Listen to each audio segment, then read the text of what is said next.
Hi, hello everyone. You are watching Wireless Communication Unit 1 Part 10. In today's class, we will be discussing about the parameters of mobile multipath channel. Under this topic, first we will be seeing time dispersion parameters, second coherence bandwidth, and third Doppler spread and coherence time. Guys, if you are watching my video for the first time, please don't forget to subscribe my channel so that you won't miss any of my upcoming videos. Okay, thank you. நம்ம almost end of the first unit வந்துட்டோமா.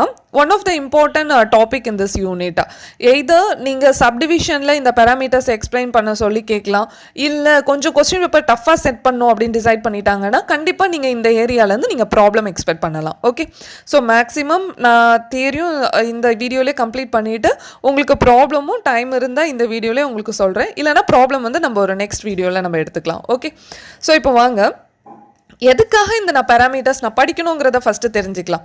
அதுக்கப்புறம் parameters பற்றி டீட்டெயிலாக analyse பண்ணலாம். எதுக்காக நான் இந்த parameters படிக்கணும்? நம்ம வந்து இப்போ டீல் பண்ணிகிட்டு இருக்கிறது வந்து ஒயர்லெஸ் சிஸ்டம்.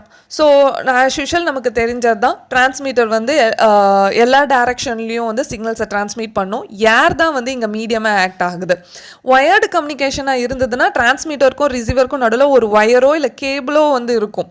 அந்த சேனலுக்குள்ளே மட்டும்தான் நம்ம வந்து சிக்னலை டிரான்ஸ்மிட் பண்ணுவோம். பட் அந்த ஆப்ஷன் நமக்கு இங்கே ஒயர்லெஸில் கிடையாது. ஏரில் தான் நமக்கு சிக்னல் ட்ராவல் ஆக போகுது. ஸோ நமக்கு இங்கே வந்து சேனல் வந்து ஸ்டாட்டிக் கிடையாது, ஒரு கான்ஸ்டன்ட் சேனல் கிடையாது, வேரி ஆகிக்கிட்டே இருக்கும். ஏன்னா நீங்கள் ஒரே இடத்துலேருந்து பேச மாட்டீங்க. ஒயர்லெஸ் சிஸ்டமை பொறுத்த வரைக்கும் நீங்கள் மூவ் பண்ணிக்கிட்டே பேசுவீங்க. ஸோ ஒரே மாதிரியான சேனல் வந்து நீங்கள் எப்பவும் எக்ஸ்பெக்ட் பண்ண முடியாது. Channel is varying for every instant of time. So அப்போது ஒரு எஃபெக்டிவான சிஸ்டமை நீங்கள் டிசைன் பண்ணணும் அப்படின்னா எதை இன்க்ரீஸ் பண்ணால் எனக்கு வந்து சிக்னல் ஸ்ட்ரென்த் இன்க்ரீஸ் ஆகும், இல்லை எதை இன்க்ரீஸ் பண்ணால் எனக்கு வந்து சிக்னலில் இருக்க நாய்ஸ் கம்மியாகும், இந்த இதெல்லாம் நீங்கள் அனலைஸ் பண்ணணும் அப்படின்னா you have to read about the parameters. எதை டிபெண்ட் பண்ணி இந்த சேனல் வந்து இருக்குது அப்படிங்கிறத நீங்கள் அனலைஸ் பண்ணாதான் உங்களால் ஒரு எஃபெக்டிவான ஒரு ஒயர்லெஸ் சிஸ்டம் வந்து டிசைன் பண்ண முடியும். கரெக்டாக? அதுக்காக தான் இந்த பேராமீட்டர்ஸை நம்ம படிக்கிறோம். Okay, clear? ஸோ எதுக்காக பேராமீட்டர்ஸ் படிக்கிறோன்னு தெரியுதா? Okay, now to analyze the multipath channel, first we have to assume either the transmitter or the receiver is moving. This assumption is very important in analyzing the parameters ma, because நீங்கள் வந்து டிரான்ஸ்மிட்டரும் ரிசீவரும் move ஆகலை அப்படின்னு எடுத்துக்கிட்டிங்க அப்படின்னா உங்களுக்கு டிரான்ஸ்மிட்டருக்கும் ரிசீவருக்கும் நடுவில் இருக்க channel வந்து ஒரு பர்டிகுலர் பீரியட் ஆஃப் டைம் வந்து கான்ஸ்டண்ட்டாக இருக்கும். அதாவது அது வந்து ஸ்டாட்டிக்குங்கிற கேட்டகரிக்கு கீழே வந்துடும். அது வந்து ஒயர்டு கம்யூனிகேஷன் மாதிரி ஆகிடும். கரெக்டாக? ஸோ அதனால இந்த அசம்ஷன் ரொம்ப important. Either transmitter or receiver வந்து மூவ் ஆகுறாங்க அப்படின்னு நம்ம கன்சிடர் பண்ணிக்கணும். அப்போ தான் வந்து சேனல் வந்து ஸ்டாட்டிக்காக இருக்காது, வேரி ஆகிக்கிட்டே இருக்கும். Okay, clear? Now we are going to assume the transmitter is moving. So multiple copies of transmitter signals வந்து நமக்கு ஏர் வழியாக ட்ராவல் ஆகி ரிசீவரை வந்து ரீச் ஆகும். ரிசீவர் வந்து என்ன பண்ணுவாங்கன்னா எல்லா டைரக்ஷன்லேருந்து வர சிக்னல்ஸை வந்து ரிசீவ் பண்ணி சம் அப் பண்ணி நமக்கு அவுட்புட் வந்து ப்ரொடியூஸ் பண்ணுவாங்க. This averaging of a signal at the receiver is considered to be done over a local area.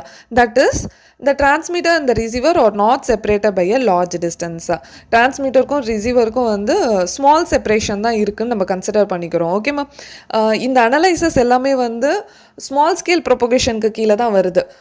அதனால டிரான்ஸ்மிட்டர் ரிசீவர் டிஸ்டன்ஸ் வந்து கம்மியாக தான் இருக்கும்.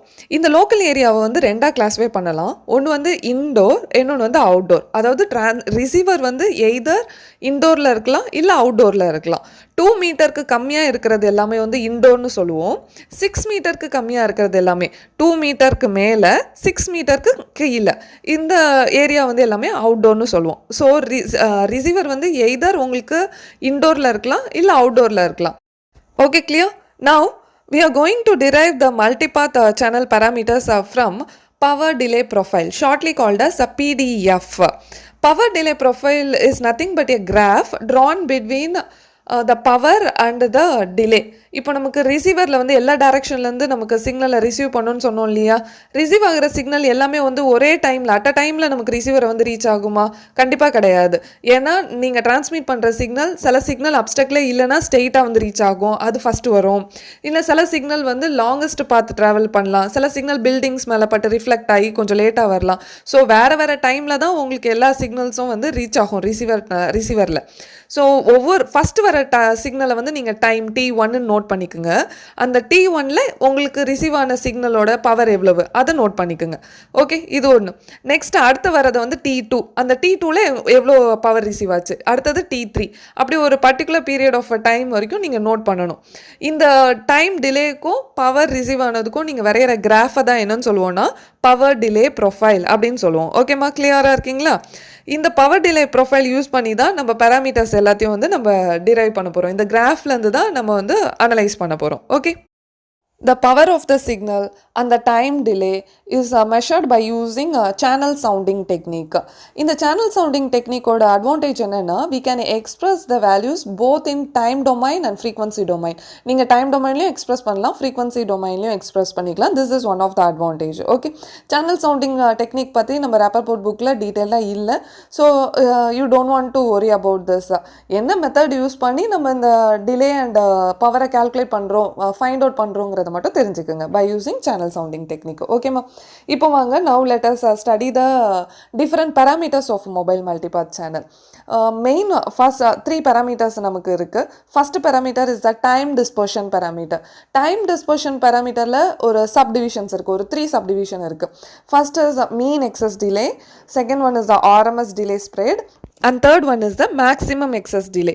இந்த mean excess delay-வும் RMS delay spread இது ரெண்டுமே நம்ம வந்து நல்லா டீட்டெயிலாக தெரிஞ்சுக்கிட்டோம் அப்படின்னா என்டையர் சிஸ்டம் வந்து நம்ம அனலைஸ் பண்ணிடலாம். ஸோ இந்த டைம் டிஸ்பர்ஷன் பேராமீட்டரில் மீன் எக்ஸஸும் RMS டிலேயும் ரொம்ப important. Okay, and the second parameter is the coherence bandwidth and third one is the Doppler spread and coherence time. இப்போ ஒவ்வொரு டாப்பிக்கும் நம்ம வந்து ஃபாஸ்ட்டாக பார்த்துடலாம் என்ன அப்படின்னு. ஃபர்ஸ்ட் வந்து டைம் டிஸ்பர்ஷன் பேராமீட்டரில் இருக்க mean excess delay. Mean excess delay is denoted by tau bar. இந்த மீன் எக்ஸஸ் டிலேவை என்னன்னு சொல்லுவோம்னா பவர் டிலே ப்ரொஃபைலில் வந்து ஃபர்ஸ்ட் மொமெண்டம் அப்படின்னு சொல்லுவோம். ஃபர்ஸ்ட் நம்ம கண்டுபிடிக்க போகிறது இந்த மீன் எக்ஸஸ் டிலே தான். ஃபர்ஸ்ட்டு நான் ஃபார்முலாஸ்லாம் உங்களுக்கு நான் தனியாக கொடுத்துட்றேன். அதுக்கப்புறம் கிராஃப் வச்சு உங்களுக்கு எக்ஸ்பிளைன் பண்ணும்போது கிளியராக புரியும். இதுக்கு என்ன ஃபார்முலானா மீன் எக்ஸஸ் டிலே கால்குலேட் பண்ணுறதுக்கு tau bar is equal to summation a square tau divided by summation a square.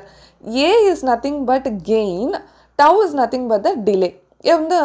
எந்த டைமில் வந்து உங்களுக்கு ரிசீவ் ஆகுது அதுதான் டவ். ஓகே, ஸோ ஏ கெயின்னு சொல்லிட்டோம். A square is nothing but power. Square of gain is nothing but power.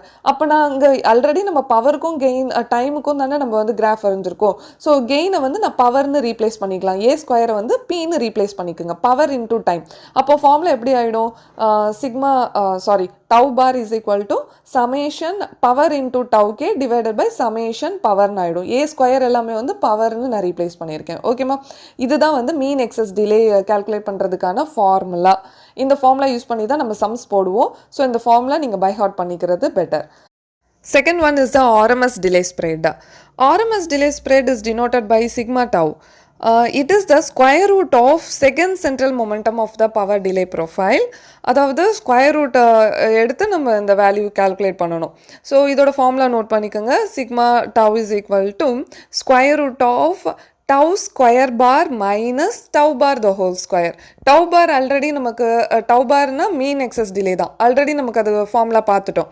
So அந்த tau bar the whole square problem இல்லை. அங்கே என்ன வேல்யூ வந்ததோ அதை இங்கே நீங்கள் ஹோல் ஸ்கொயர் எடுத்துட்டிங்கன்னா tau bar ஸ்கொயர் கிடச்சிடும்.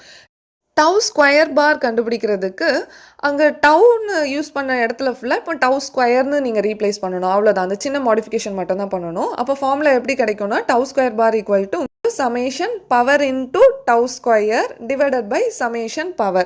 இது தான் வந்து உங்களுக்கு mathematical way to calculate the RMS delay spread. நீங்கள் இந்த வேல்யூஸ் உங்களுக்கு கிடைக்கிற வேல்யூ வச்சு you can say what type of channel it is. அது இன்டோர் சேனலா இல்லை அவுட்டோர் சேனலான்னு நீங்கள் சொல்லிடலாம். இப்போ பாருங்கள், உங்களுக்கு RMS delay spread வந்து மைக்ரோ செகண்ட்ஸில் கிடச்சிது அப்படின்னா the channel is consider to be outdoor. அதே உங்களுக்கு நீங்கள் கால்குலேட் பண்ண வேல்யூ வந்து நேனோ செகண்ட்ஸில் கிடச்சிது அப்படின்னா the channel is consider to be indoor. இதை நீங்கள் வந்து தியரிட்டிக்கலாக உங்கள் ஓன் வேர்ட்ஸில் நீங்கள் எக்ஸாமுக்கு எழுதிக்கணும். ஓகேம்மா? And the third important parameter is the maximum excess delay. Maximum excess delay is also called as excess delay spread னு சொல்லுவோம். இங்கே இந்த maximum excess delay கண்டுபிடிக்கிறதுக்கு you have to set a threshold value. XDBன்னு சொல்லி நீங்கள் ஒரு threshold value சூஸ் பண்ணிக்கணும். அது either 10 இருக்கலாம், உங்கள் ஓன் சாய்ஸ் தான். 10 dB or 20 dB maximum excess delay is equal to tau x minus tau naught. tau xங்கிறது நீங்கள் threshold வேல்யூ செட் பண்ணீங்க இல்லையா, அதுக்கு கடைசியாக வந்த வேல்யூ. tau நாட்ங்கிறது ஃபஸ்ட்டு வந்த வேல்யூ.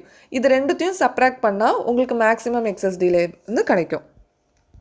டைம் டிஸ்பர்ஷன் பேராமீட்டர்ஸ் மட்டும் இந்த நம்ம செட் பண்ணோம் இல்லையா த்ரெஷோல்ட் வேல்யூ, இதை டிபெண்ட் பண்ணி தான் வந்து வேரி ஆகும். நம்ம இங்கே செட் பண்ண த்ரெஷோல்ட் வேல்யூ என்னன்னு சொல்லுவோம்னா நாய்ஸ் த்ரெஷோல்டு அப்படின்னு சொல்லுவோம். அதாவது இந்த வேல்யூக்கு கீழே இருக்கிறது எல்லாமே வந்து நாய்ஸ் அப்படின்னு நான் கன்சிடர் பண்ணிடுறேன். இதுக்கு மேலே இருக்கிறது மட்டும்தான் என்னோடய சிக்னல். அதுதான் இந்த த்ரெஷோல்டு வேல்யூவோட மீனிங்கு.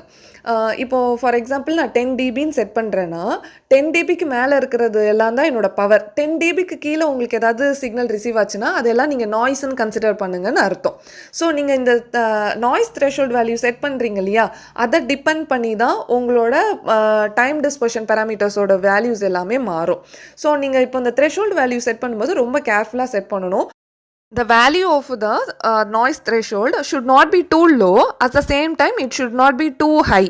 இப்போ நீங்கள் ரொம்ப லோவாக செட் பண்ணியிருந்தீங்க அப்படின்னா, ஃபார் எக்ஸாம்பிள் இப்போ 5 dBக்கு மேலே தான் உங்களுக்கு சிக்னல் வந்து நல்ல சிக்னலாக வருது. ஆனால் நீங்கள் த்ரெஷோல்டு செட் பண்ணியிருக்கிறது வந்து 2ன்னு செட் பண்ணியிருக்கீங்கன்னு வச்சுக்கோங்க. அப்போ 2க்கு கீழே இருக்கிறதெல்லாம் நாய்ஸு, 2க்கு மேலே இருக்கிறதெல்லாம் நல்ல சிக்னல்னு அர்த்தம். அப்போ ஆனால் 3, 4லாம் என்ன உங்களுக்கு நாய்ஸி சிக்னல் தான். அப்போ அந்த நாய்ஸி சிக்னலும் உங்களுக்கு நல்ல சிக்னல்னு வந்துடுதா, அப்போ ரிசீவரில் நீங்கள் எல்லாத்தையும் ஆட் ஆகும்போது உங்களுக்கு நாய்ஸி சிக்னல் தான் கிடைக்கும். இப்போ அதே வந்து ஒரு 2 ஹையாக நீங்கள் அந்த த்ரெஷோல்டு வந்து செட் பண்ணுறீங்கன்னு எடுத்துக்கலாம். ஃபார் எக்ஸாம்பிள் 50 அப்படி செட் பண்ணிடுறீங்க. அப்போ 50க்கு கீழே இருக்கிறது எல்லாமே என்னென்ன ஆகிடும், நாய்ஸ்ன்னு ஆகிடும். 50க்கு மேலே இருக்கிறது தான் உங்களுக்கு நல்ல சிக்னல்னு எடுத்துக்கும். அப்போ நல்ல சிக்னல் எல்லாமே என்ன ஆகிடுது, நாய்ஸ்ன்னு ஆகி எலிமினேட் ஆகிடுது. ஸோ நீங்கள் சூஸ் பண்ணுற இந்த த்ரெஷோல்டு வேல்யூ கேர்ஃபுல்லாக சூஸ் பண்ணணும். இந்த வேல்யூ வந்து ரொம்ப லோவாகவும் இருக்கக்கூடாது, ரொம்ப ஹையாகவும் இருக்கக்கூடாது. ஓகேம்மா? இப்போ வாங்க கிராஃப் பார்க்கலாம். This is the power delay profile, a graph drawn between the delay and power. Okay, இங்கே நம்ம வந்து -20 வந்து நார்மலாக த்ரெஷோல்டுன்னு செட் பண்ணியிருக்கோம்.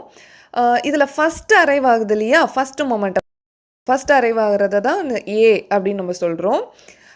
இந்த த்ரெஷோல்டாக லாஸ்ட்டாக இந்த த்ரெஷோல்டுக்கு முன்னாடி எது அரைவ் ஆகிருக்கோ அந்த பாயிண்ட்டை வந்து நம்ம பின்னு கன்சிடர் பண்ணுறோம். ஓகே, ஸோ ஏக்கும் பிக்கும் இன்பிட்வீன் சம்வேர் உங்களுக்கு வந்து மீன் எக்ஸஸ் டிலே வேல்யூ உங்களுக்கு கிடைக்கும்.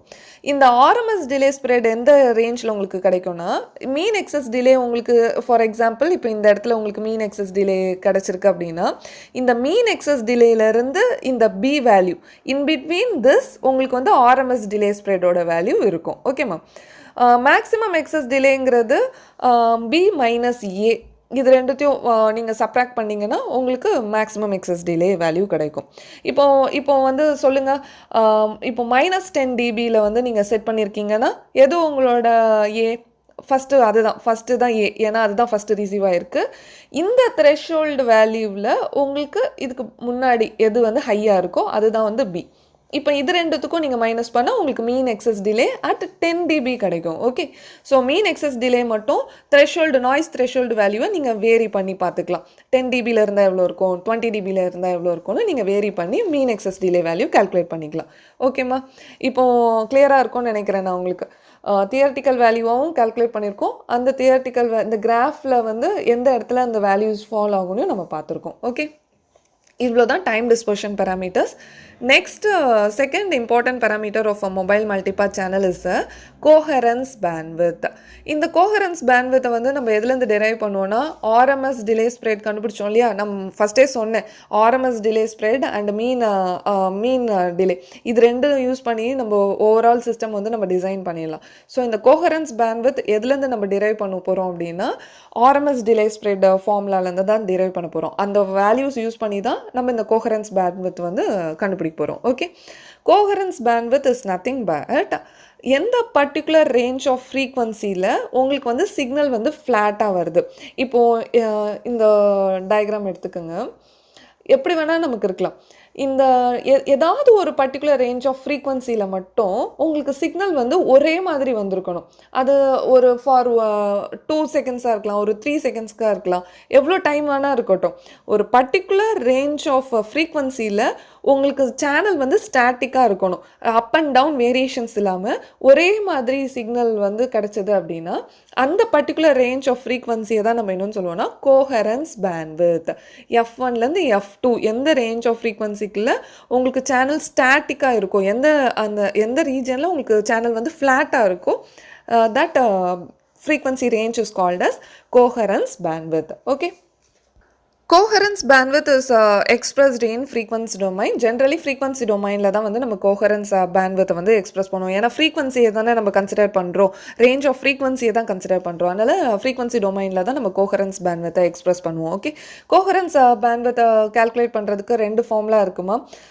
If the frequency correlation function, that is the modulus of F1 minus F2 falls above 0.9, 0.9க்கு மேலே உங்களுக்கு இந்த frequency correlation function இருந்ததுன்னா உங்களுக்கு coherence bandwidth calculate பண்ணுறதுக்கு இந்த formula BC is equal to coherence bandwidth BC is equal to 1 divided by 50 sigma tau.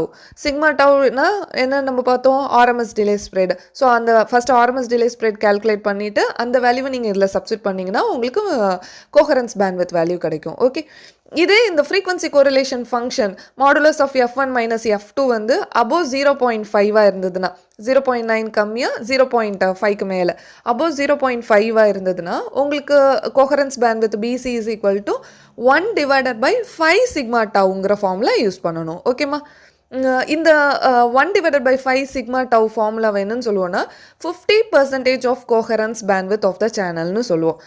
உங்களுக்கு 2 மார்க்ஸில் கேட்கலாம், calculate the 50% coherence bandwidth of the channel அப்படின்னா நீங்கள் இந்த ஃபார்முலா தான் யூஸ் பண்ணணும். ஓகே, வேல்யூஸ் அவங்களே கொடுத்துருவாங்க. பட் எந்த ஃபார்முலா 50 போட்டிங்கன்னா ஆன்சர் டோட்டலாக மாறிடும். 50% கோஹரன்ஸ் பேண்ட்வித்னா நீங்கள் 1 divided by 5 தான் யூஸ் பண்ணணும், இந்த ஃபார்முலா தான் யூஸ் பண்ணணும். ஓகே, ஒரு சிஸ்டம் வந்து எஃபெக்டிவாக இருக்கணும் அப்படின்னா, அதாவது நீங்கள் ரிசீவ் பண்ணுற சிக்னல் எல்லாமே வந்து பர்ஃபெக்டாக நாய்ஸ் இல்லாமல் இருக்கணும் அப்படின்னா எப்போவும் இந்த கோஹரன்ஸ் பேண்ட்வித்தை விட கம்மியான பேண்ட்வித்தில் தான் உங்களோட சிக்னல் பேண்ட்வித் இருக்கணும். உங்கள் சிக்னல் பேண்ட்வித் வந்து கோஹரன்ஸ் பேண்ட்வித்தை விட அதிகமாக இருந்ததுன்னா உங்களுக்கு அவுட்புட்டில் ரிசீவ் ஆகிற சிக்னல் வந்து ரொம்ப நாய்ஸியாக இருக்கும். இப்போ பாருங்கள், ஒரு டயக்ராம் வச்சு சொன்னேன்னா உங்களுக்கு ஈஸியாக புரியும். இப்போது கோஹரன்ஸ் பேண்ட்வித், இதுதான் கோஹரன்ஸ் பேண்ட்வித். கோஹரன்ஸ் பேண்ட்வித்தை விட கம்மியாக சிக்னல் பேண்ட்வித் சூஸ் பண்ணிங்க அப்படின்னா இந்த சேனல் பேண்ட்வித்துக்குள்ளே தான் உங்களோட சிக்னல் வரும். ஸோ என்ன தான் டிஸ்ட்ராக்ஷன் இருந்தாலும், இன்டர்சிம்பிள் இன்டர்ஃபரன்ஸ், எந்த ஒரு நாய்ஸ் என்ன ஆட் ஆனாலும் உங்களுக்கு ஃபுல்லாக நீங்கள் ரெக்கவர் பண்ணிடலாம். ஏன்னா மொத்த சிக்னலுமே உங்கள் கோஹரன்ஸ் பேண்ட்வித் லிமிட்குள்ளே தான் வருது. ஸோ இது வந்து effective designing of a system. இந்த மெத்தடை தான் என்னன்னு சொல்லுவோம்னா ஃப்ளாட் ஃபேடிங் அப்படின்னு சொல்லுவோம். ஓகேம்மா, அதே இன்கேஸ் நீங்கள் சூஸ் பண்ண சிக்னல் பேண்ட்வித் வந்து கோஹரன்ஸ் பேண்ட்வித்தை விட அதிகமாக சூஸ் பண்ணிங்க அப்படின்னா, இப்போ பாருங்கள் இந்த டயக்ராம், இதுதான் வந்து உங்களோட கோஹரன்ஸ் பேண்ட்வித். இந்த கோஹரன்ஸ் பேண்ட்வித்தை விட பெருசாக இருக்குது உங்களோட சிக்னல் பேண்ட்வித். அப்போ என்ன ஆகிடும், உங்களோட சிக்னல் வெளியே இருக்கிறது எல்லாமே வந்து சேனலை விட்டு வெளியே இருக்குது. ஸோ சேனலுக்குள்ளே உங்களுக்கு டிஸ்ட்ராக்ஷன் நடந்தால் ஓரளவு நீங்கள் ரெக்கவர் பண்ணலாம். சேனல் விட்டு வெளியே உங்களுக்கு டிஸ்ட்ராக்ஷன் நடக்கும்போது உங்களால் சிக்னலை ரெக்கவர் பண்ணுறது ஈஸியாக கண்டிப்பாக கஷ்டம். அதனால உங்களால் வந்து லாஸ் ஆன சிக்னல் லாஸ் தான், உங்களால் ஃபுல்லாக வந்து சிக்னல் ரெக்கவர் பண்ண முடியாது. ஆல்மோஸ்ட் 50% ஆஃப் த சிக்னல் வந்து உங்களுக்கு லாஸ் ஆகிடும். ஓகேம்மா, இந்த கண்டிஷனை தான் நம்ம என்னென்னு சொல்லுவோம்னா ஃப்ரீக்வன்சி செலக்டிவ் ஃபேடிங் சொல்லுவோம். When the signal bandwidth is greater than the coherence bandwidth, the system is called as frequency selective fading. Frequency selective ஃபேடிங்கில் உங்களுக்கு சிக்னல் லாஸ் ஆனது தான் உங்களால் ரெக்கவர் பண்ணுறது ரொம்ப கஷ்டம். 50% உங்களுக்கு நீங்கள் சென்ட் பண்ண சிக்னலில் 50% லாஸ் இருக்கும். Okay, the third and the last parameter of a mobile multipath channel is Doppler spread and coherence time. Doppler ஸ்ப்ரெட்னா ஃபஸ்ட் என்னன்னு பார்க்கலாம். Doppler spread is a measure of spectral broadening. அதாவது நீங்கள் இப்போது ஒரு பர்டிகுலர் ரேஞ்ச் ஆஃப் ஃப்ரீக்வன்சி எஃப்சின்னு ஒரு frequency நீங்கள் ட்ரான்ஸ்மிட் பண்ணுறீங்க அப்படின்னா அதே எக்ஸாக்ட் ஃப்ரீக்வன்சியில் உங்களுக்கு ரிசீவரில் வந்து ரீச் ஆகாது சிக்னல். நீங்கள் சென்ட் பண்ண ஃப்ரீக்வன்சியோட எய்தர் கம்மியாக இருக்கலாம் இல்லை அதிகமாகவும் இருக்கலாம். இது எதனாலங்கிறத நம்ம டாப்லர் ஷிஃப்ட்டுங்கிற டாபிக் கீழே டீட்டெயிலாக படிச்சிருக்கோம். டாப்லர் ஷிஃப்ட் எதனால் நடக்குது, அதை எப்படி கால்குலேட் பண்ணணும், என்னென்ன அப்ளிகேஷன்ஸ் இருக்குது, இதெல்லாமே வந்து நம்ம டீட்டெயிலாக ப்ரீவியஸ் வீடியோஸில் எக்ஸ்பிளைன் பண்ணியிருக்கோம். அது பார்க்காதவங்க நான் டிஸ்கிரிப்ஷன் பாக்ஸில் லிங்க் கொடுத்துருக்கேன். You just go and watch it. Okay, அதுவும் இம்பார்ட்டன்ட் டாபிக் தான் டாப்லர் ஷிஃப்ட்டும். ஸோ அந்த நீங்கள் சென்ட் பண்ண ஃப்ரீக்வன்சி எஃப்சின்னா எஃப்சி மைனஸ் எஃப்டியிலேருந்து எஃப்சி ப்ளஸ் எஃப்டி வரைக்கும் உங்களுக்கு வந்து இந்த ஸ்பெக்ட்ரல் ப்ராடனிங் இருக்கும்.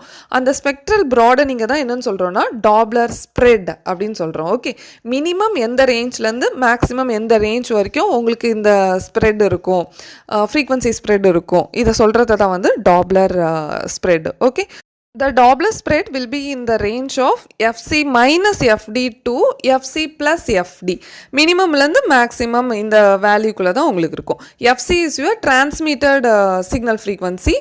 Fd is your Doppler shift. The formula to calculate the Doppler shift, we already know Fd is equal to V by lambda cos theta. So, அப்போ எந்த வேல்யூஸை depend பண்ணி உங்களுக்கு இந்த டாப்லர் ஸ்ப்ரெட் இருக்கும் அப்படின்னா மெயினாக எஃப்டி வேல்யூ தான் இருக்கும். செகண்ட் வந்து எஃப்டியே ஆல்ரெடி எதை டிபெண்ட் பண்ணியிருக்கு, டீட்டா வேல்யூ ஆங்கிள் டிபெண்ட் பண்ணி தான் V by lambda cos theta. So theta வேல்யூவை டிபெண்ட் பண்ணி உங்களுக்கு இந்த டாப்லர் ஸ்ப்ரெட்டும் வேரி ஆகும். ஓகேம்மா, டாப்லர் ஸ்ப்ரெட் வந்து ஈஸி தாம்மா. உங்களுக்கு எஃப்டி வேல்யூ நீங்கள் கால்குலேட் பண்ணுறது தெரிஞ்சிச்சுன்னா நீங்கள் சென்ட் பண்ண ஃப்ரீக்வன்சிலேருந்து மைனஸ் பண்ணிக்கோங்க, இன்னொன்று வந்து ப்ளஸ் பண்ணிக்கோங்க. மைனஸ் பண்ண வேல்யூலேருந்து மேக்ஸிமம் ப்ளஸ் பண்ண இந்த வேல்யூ வரைக்கும் உங்களுக்கு வேரி இருக்கும். அவ்வளோதான் Doppler spread. Okay, next is coherence time. அந்த கோஹரன்ஸ் பேண்ட்வித் படித்தோம் இல்லையா, அதே இதுதான். அங்கே ஃப்ரீக்வன்சியை வச்சு பார்த்தோம், இங்கே கோஹரன்ஸ் டைம்ங்கிறது in terms of time. Coherence பேண்ட்வித்தில் என்ன சொல்லியிருந்தோம், ஒரு பர்டிகுலர் ரேஞ்ச் ஆஃப் ஃப்ரீக்வன்சியில் உங்களுக்கு சிக்னல் வந்து ஃப்ளாட்டாக இருக்கணும்னு நம்ம சொன்னோம். அதே மாதிரி தான் இங்கே ஒரு பர்டிகுலர் ரேஞ்ச் ஆஃப் டைமில் வந்து உங்களுக்கு சேனல் வந்து ஸ்டாட்டிக்காக இருக்கும், ஃப்ளாட்டாக இருக்கும். ஓகே, ஏதாவது ஒரு பர்டிகுலர் ரேஞ்ச் ஆஃப் டைம், எல்லா டைம்லேயும் வந்து உங்களுக்கு வேரி ஆகிக்கிட்டே இருக்கணும்னு நம்ம சொல்ல முடியாது. ஏதாவது ஒரு பர்டிகுலர் ரேஞ்ச் ஆஃப் டைமில் வந்து உங்களுக்கு ஆல்மோஸ்ட் சிக்னல்ஸ் வந்து கான்ஸ்டண்ட்டாக பவரில் ரிசீவ் ஆகும். அந்த ரேஞ்ச் ஆஃப் டைமை தான் வந்து நம்ம என்னன்னு சொல்லுவோம்னா கோஹரன்ஸ் டைம் அப்படின்னு சொல்லுவோம். Okay, the coherence time and the Doppler spread are inversely proportional. So நீங்கள் டாப்லர் ஷிஃப்ட் கண்டுபிடிச்சிட்டிங்கனாலே நீங்கள் கோஹரன்ஸ் டைம் வந்து ஈஸியாக கால்குலேட் பண்ணிடலாம். the formula to calculate the coherence time TC is equal to 1 divided by FM. FM is the maximum Doppler spread. எவ்வளோ maximum உங்களுக்கு spread ஆகும் நம்ம படிச்சிருந்தோம்.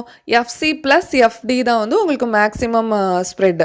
எஃப்சிங்கிறது உங்கள் சிக்னல் ப்ளஸ் எஃப்டி உங்களோட டாப்லர் ஷிஃப்ட் வேல்யூ நீங்கள் ப்ளஸ் பண்ணிங்கன்னா உங்களுக்கு எஃப்எம் வேல்யூ கிடச்சிடும். ஓகே, இன்கேஸ் சம் ப்ராப்ளம்ஸில் வந்து உங்களுக்கு எஃப் கொடுத்துருக்க மாட்டாங்க, எஃப்சி கொடுத்துருக்க மாட்டாங்க, ஆனால் டேட்டாஸில் வந்து வெலாசிட்டி கொடுத்துருப்பாங்க, லேம்டா வேல்யூ கொடுத்துருப்பாங்க, வேவ் லென்த் கொடுத்துருப்பாங்க. அப்போனா உங்களுக்கு நீங்கள் என்ன ஃபார்முலா யூஸ் பண்ணிக்கலாம்னா ஆல்டர்னேட்டிவாக FM is equal to V by லேம்டாங்கிற ஃபார்முலாவும் நீங்கள் யூஸ் பண்ணிக்கலாம். ஓகே, இன்கேஸ் கிவன் டேட்டா உங்களுக்கு சஃபிஷியண்ட்டாக இல்லை அப்படின்னா வி பை லேம்டா இந்த ஃபார்முலா யூஸ் பண்ணியும் நீங்கள் எஃப்எம் கால்குலேட் பண்ணிக்கலாம். ஓகே, கிளியர்மா? So that's all about coherence time. இந்த கோஹரன்ஸ் டைம்லேயும் நமக்கு வந்து அங்கே எப்படி நம்ம வந்து ஃப்ரீக்வன்சி கோரிலேஷன் ஃபங்க்ஷன் வந்து நம்ம பார்த்தோமோ அதே மாதிரி கோஹரன்ஸ் டைமுக்கும் ஒரு கோரிலேஷன் டைம் இருக்குது. டைம் கோரிலேஷன் ஃபங்க்ஷன் வந்து உங்களுக்கு அபோவ் 0.5 இருந்ததுன்னா நீங்கள் இந்த ஃபார்முலா யூஸ் பண்ணணும். TC is equal to 9 divided by 16 by FM இந்த ஃபார்முலா யூஸ் பண்ணணும். ஓகேம்மா, that's all about the parameters of mobile multipath சேனல்மா. இந்த ஃபார்முலாஸ்லாம் யூஸ் பண்ணி எப்படி சம் சால்வ் பண்ணலாம் அப்படிங்கிறத நெக்ஸ்ட் வீடியோவில் நம்ம பார்க்கலாம். இப்போ இது வரைக்கும் பார்த்ததில் உங்களுக்கு ஏதாவது டவுட்ஸ் இருந்ததுன்னா கமெண்ட் பாக்ஸில் லீவ் பண்ணுங்கள். Or else you can also mail me to this. உங்கள் queries அண்ட் டவுட்ஸ் வந்து எப்போ வேணாலும் நீங்கள் எனக்கு மெயில் பண்ணலாம். I am ready to explain. Okay, all the best. Thank you for வாட்சிங்.